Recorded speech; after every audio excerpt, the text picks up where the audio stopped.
गुरु घासीदास जी का जन्म छत्तीसगढ़ के बलौदाबाजार जिले के गिरौदपुरी में एक गरीब और साधारण परिवार में हुआ था।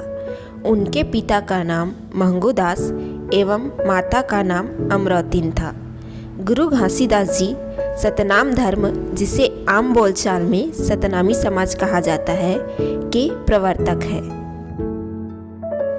गुरु घासीदास के पूर्वज संत प्रवृत्ति के थे, जो गिरौदपुरी के आसपास के क्षेत्र में मानव समाज के साथ साथ बेजुबान पशुओं के चिकित्सा कर उनकी सेवा करते थे।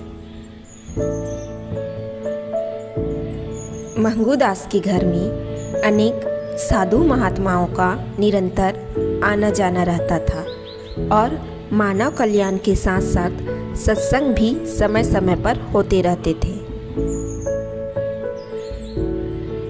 बाल्यावस्था में ही बालक घासीदास को पूर्वजों से विरासत में प्राप्त ज्ञान और अपनी तपस्या से मिली शक्ति तथा कौशल का उपयोग मानवता की सेवा एवं पशुओं की सेवा के कार्य में करते थे। गुरु घासीदास के सत्य के प्रति अटूट आस्था की वजह से ही इन्होंने बचपन में कई चमत्कार दिखाए, जिसका लोगों पर काफ़ी प्रभाव पड़ा।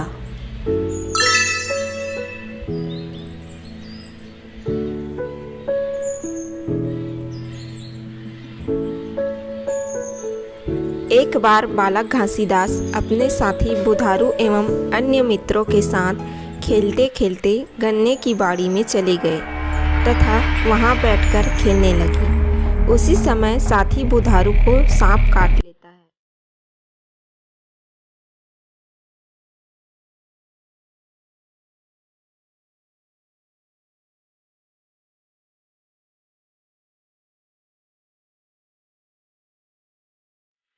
अपने विशिष्ट शक्ति तथा कौशल से साथी बुधारू का उपचार करने से जगह जगह में विशिष्ट ख्याति करने लगी।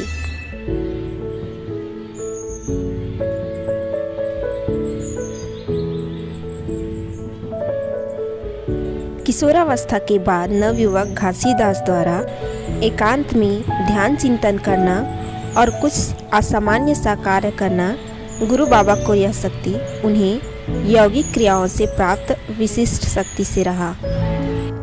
गांव के लोग गुरु घासीदास को जादूगर होने और तंत्र साधना करने वाले की बातें कहने लगे। धुन का पक्का घासीदास कहीं वैराग्य आदि लेकर साधु जोगी न बन जाए, इसलिए उनका विवाह एक सुंदर कन्या सफरा से कर दी गई।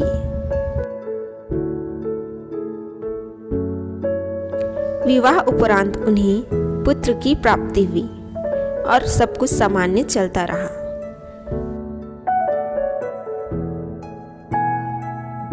कुछ वर्ष बाद एक अनहोनी हुआ। उनके 7 वर्ष के ज्येष्ठ पुत्र अमरदास का खो जाना दुख का सबब बना। कहते हैं उस विलक्षण बालक को किसी साधु ने योग सिद्धि की दीक्षा हेतु अपने साथ वन ले गए। आत्मज्ञान और अनेक तरह के रहस्य को समझने के लिए छाता पहाड़ में ध्यान समाधि करने लगे। इस बीच पुत्र संताप और पति वियोग से सफुरा अचेतन अवस्था में घर पर ही भाव समाधि ली। कुंडली जागरण और अनेक तरह के ज्ञान से अभिभूत घासीदास को एहसास हुआ कि अब घर जाना चाहिए। जब पता चला कि सफुरा का देहांत हो गया और उन्हें दफना दिया गया है, तो वह मानने को तैयार नहीं हुए कि उनकी मृत्यु कैसे होगी। वह भाव विलीन समाधि में सिद्धहस्त है।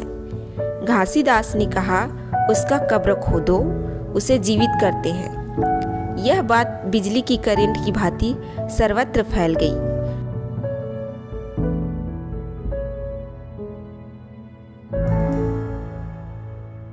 हजारों की उपस्थिति में माता सफुरा को उनकी समाधि से निकालकर उन्हें जीवित करते हैं।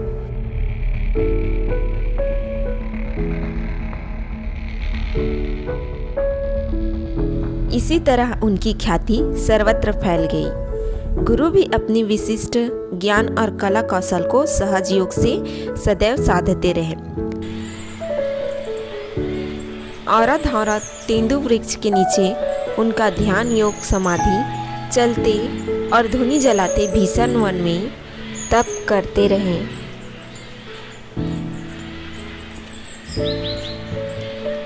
इसी प्रभाव के चलते लाखों लोग बाबा के अनुयायी हो गए। फिर इसी तरह छत्तीसगढ़ में सतनाम पंथ की स्थापना हुई। इस संप्रदाय के लोग उन्हें अवतारी पुरुष के रूप में मानते हैं। गुरु घासीदास की मुख्य रचनाओं में उनके 7 वचन सतनाम पंथ के सप्त सिद्धांत के रूप में प्रतिष्ठित है। इसलिए सतनाम पंथ का संस्थापक भी बाबा गुरु घासीदास को ही माना जाता है। गुरु घासीदास जी की साधना अवस्था में पद्मासन मुद्रा और उनके उपदेश देते हुए अभय मुद्रा तथा सर्व मंगल की कामना करते अर्ध निमीलित नयन ध्यान मुद्रा की चित्र अत्यंत लोकप्रिय है। यह सभी तथ्य उनके महायोगी होने का साक्ष्य है।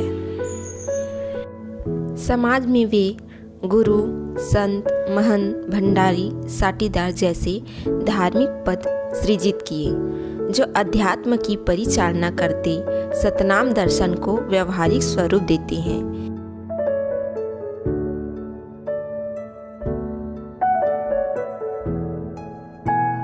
जमीन के नीचे 2.5, 3, 5 और सप्त दिन की विशिष्ट भू समाधि आज भी सतनामियों में प्रचलित है।